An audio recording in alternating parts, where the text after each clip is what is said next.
Même quand la volonté de Dieu ne t'arrange pas ou te paraît inconfortable, elle est meilleure que ta propre volonté, car Dieu est bon et ne veut que le meilleur pour toi.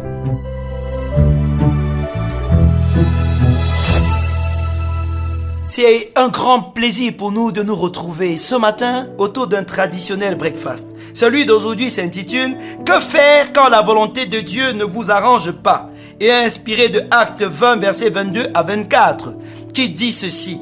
« Et maintenant, voici, lié par l'Esprit, je vais à Jérusalem, ne sachant pas ce qui m'y arrivera. Seulement de ville en ville, l'Esprit Saint m'avertit que les liens et les tribulations m'attendent. Mais je ne fais pour moi-même aucun cas de ma vie comme si elle m'était précieuse, pourvu que j'accomplisse ma course avec joie et le ministère que j'ai reçu du Seigneur Jésus d'annoncer la bonne nouvelle de la grâce de Dieu. Amen. » Plusieurs prétendent marcher selon la volonté de Dieu. Seulement, ils ne le font que quand la volonté de Dieu correspond à leur propre volonté. Dès que c'est le contraire ou que la volonté de Dieu exige des sacrifices, ils battent en retraite et obéissent à leurs propres désirs. Ça ne devrait pourtant pas être le cas si vous avez effectivement décidé de devenir chrétien. L'apôtre Paul avait décidé de se rendre à Jérusalem. Il dit que le Saint-Esprit de ville en ville l'avertissait des tribulations qu'il rencontrerait. Qui serait content d'apprendre que son voyage se passera avec des difficultés, dans la souffrance, et poursuivre quand même ce voyage?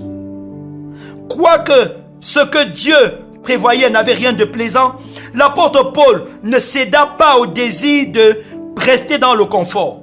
Il accepta de continuer son chemin afin d'accomplir la volonté de Dieu, qu'il soit à Jérusalem, même si cela devait se passer dans d'atroces souffrances.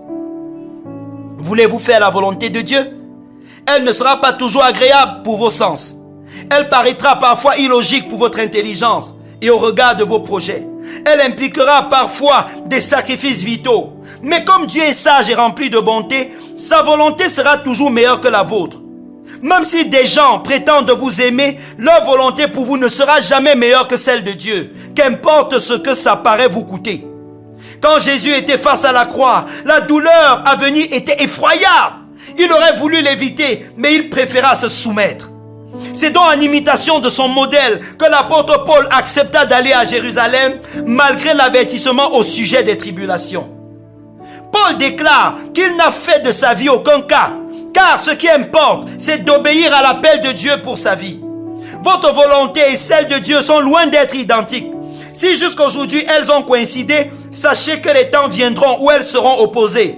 À ce moment, comme l'apôtre Paul, rappelez-vous que devenir chrétien, c'est renoncer à soi-même pour vivre pour Dieu. C'est ne plus faire aucun cas de sa propre vie afin d'accomplir le but de Dieu, qu'importe son prix. Paul au verset 22 dit que c'est lié par l'Esprit qu'il se rend à Jérusalem. Il avait reçu du Saint-Esprit la volonté de Dieu et c'est encore lié par le même Esprit qu'il put obéir à un ordre si compliqué. Comme un homme lié par les démons fait leur volonté, l'apôtre Paul lié par l'Esprit faisait sa volonté. Engagez-vous à obéir au Saint-Esprit. Livrez-lui vos membres afin qu'il vous rende capable de lui obéir, même quand ça ne vous arrange pas.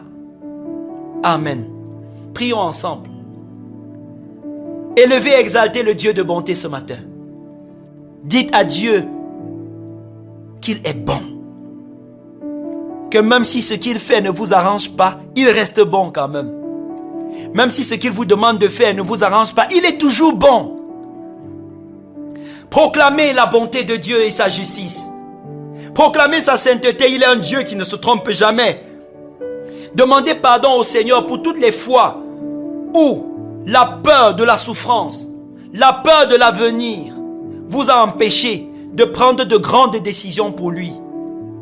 L'apôtre Paul savait qu'il souffrirait en allant à Jérusalem. Mais étant sûr que c'est la volonté de Dieu, il y est allé. Promettez à Dieu que désormais, vous ferez ce qu'il dit, même si c'est douloureux. J'entends une voix dire à quelqu'un qui écoute ce matin, non, tu ne seras pas capable de tenir ta promesse. Ordonne à cette voix de se taire, parce que le Saint-Esprit te rendra capable de faire ce pourquoi tu es en train de t'engager en ce moment. L'apôtre Paul disait qu'il était lié par le Saint-Esprit. Soumettez-vous au Saint-Esprit. Demandez au Saint-Esprit de vous délier des liens du diable et de vous lier par sa grâce. Demandez au Seigneur de se servir de vos membres. En cette semaine où nous avons parlé de marcher par l'Esprit, demandez à l'Esprit de l'Éternel de vous fortifier dans la volonté du Père.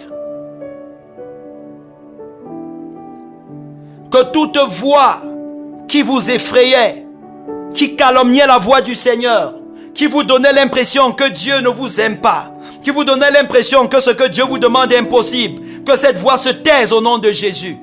Que la puissance de l'Esprit de Dieu s'empare de votre cœur et vous communique le courage et la détermination. Je prie que vous soyez déterminés à vivre pour Dieu. Je prie que l'Esprit se saisisse de vous et que vous ne vous arrêtiez plus jamais. Soyez propulsés dans la voie de Dieu pour vous au nom de Jésus. Je prie que tout souvenir du passé qui voulait vous effrayer et vous renverser soit effacé de votre pensée en ce moment au nom de Jésus. Soyez fortifiés dans le Christ. Soyez remplis de sa vie.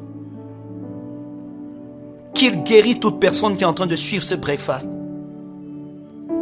Qu'il vous comble de ses richesses et de ses grâces et vous accorde tout le matériel, toutes les ressources dont vous avez besoin pour marcher dans la prochaine étape. Demeurez bénis dans le nom glorieux de Jésus. Amen.